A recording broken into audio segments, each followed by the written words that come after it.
Date for Doomsday, and this one is happening in a mere 3 days.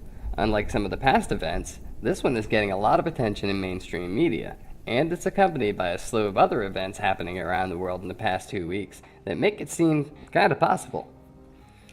If you've been online the last few weeks, you've probably seen that the articles that are permeating every news website out there, Yahoo, The Sun, News.com, Fox News, CNN, New York Times, and the list goes on and on and on. They're all talking about the date September 23rd and the coming alignment that will occur on that date.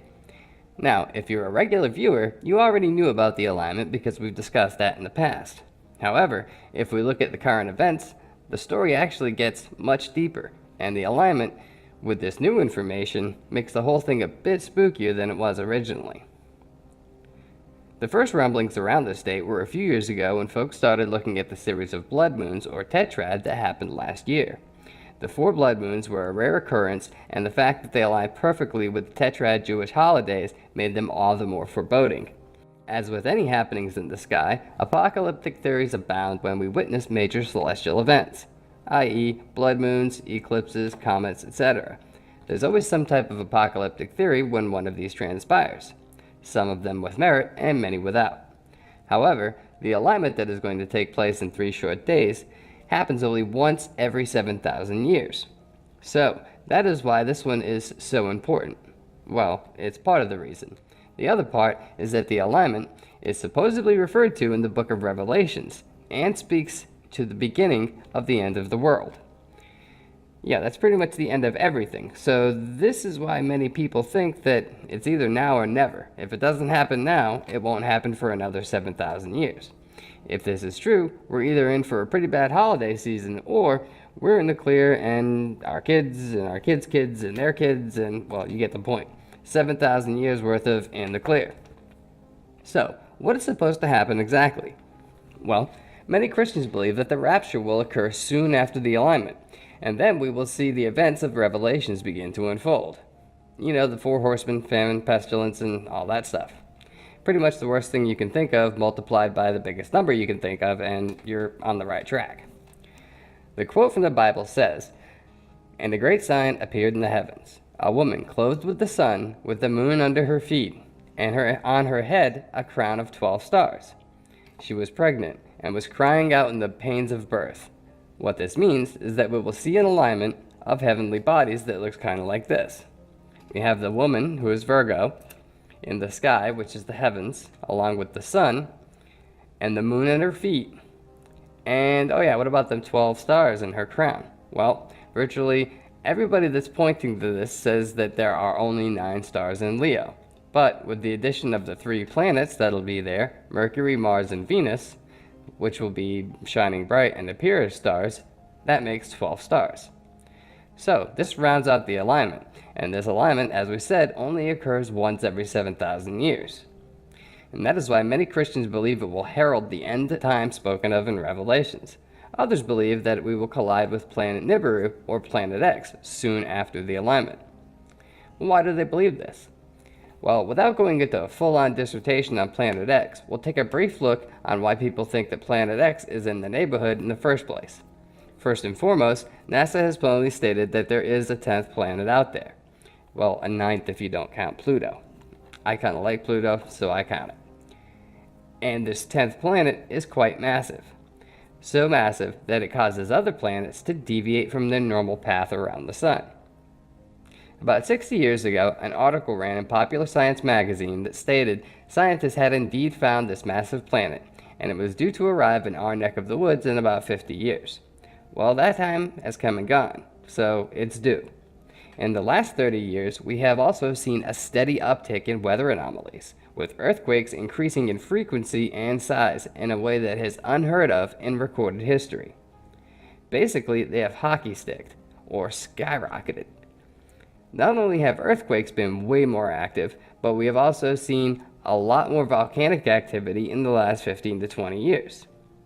In the last 10 years, we've noticed that the inner planets, those inside of Jupiter, have increased in core activity, causing these planets to heat from within. Now, all of these are signs that there is another massive body pulling on the inner planets from a direction other than the sun. So basically, we're caught in a tug of war between the sun and this other entity which we have named Planet X. Then of course we have all the pictures of Planet X and some other abnormal objects in our skies. These infrared images are probably the most popular, but in the last few years there have been many images of two suns in the sky, and people have also captured what appear to be wandering planets, or planets that are not supposed to be there. I myself have seen one of these planets in broad daylight, 3 o'clock in the afternoon. Another person captured this phenomenon, and he was only about 40 miles from where I live. Originally, I had thought it to be the moon, but it kept bothering me as I had never seen the moon quite so far away. So when I got home, I looked it up in Stellarium, and lo and behold, it was not the moon. Nor was it any other object that was supposed to be there. At the time, I wished I had taken a picture, but when I went out looking, I was glad to find that someone else, this other guy who was working on a roof 40 miles away from me, had stopped to take a break and looked up, and he found this object in the sky, much as I did, thought it was strange, and he snapped a picture. Now, look at the events of the last 2 weeks. We've had 3 major hurricanes in 2 weeks. The kind of hurricanes you get only once a year or maybe once every several years. To have 3 in 2 weeks is indeed very rare. Add to that the massive 7.1 earthquake that we had earlier today in Mexico City, in addition to all the other large earthquakes that we've had this year, and the plot thickens. Now, let's look at the 2 supervolcanoes that are active right now that scientists are watching closely. First, we have Campi Flegrei in Naples, Italy, which scientists are claiming is becoming more and more dangerous as magma builds beneath the surface. Just 2 days ago, this article came out stating that they have found a boiling magma pool near Naples, and they are watching it closely, as it could be a sign of possible eruption. Then of course we have Yellowstone, which is not only long overdue for an eruption, but it is also showing many signs that an eruption is coming. Last week, an article came out stating that the ground is now deforming in Yellowstone, meaning that the magma below is heating and causing the land to rise.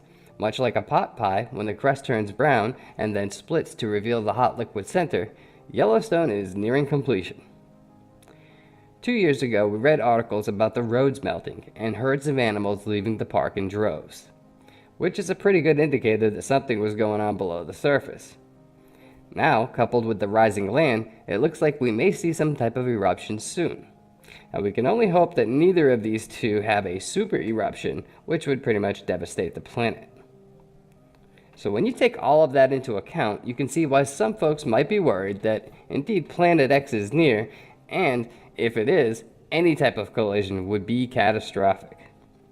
With all of this in mind, we can only watch and wait as the 23rd approaches, and we all get to see what happens. If nothing else, we can all go outside and view a celestial event that will not occur again for the next 7,000 years. And that is pretty darn cool in my book. Get in the comments section and let me know what you guys think. Thank you guys for watching. Please like, subscribe, and comment.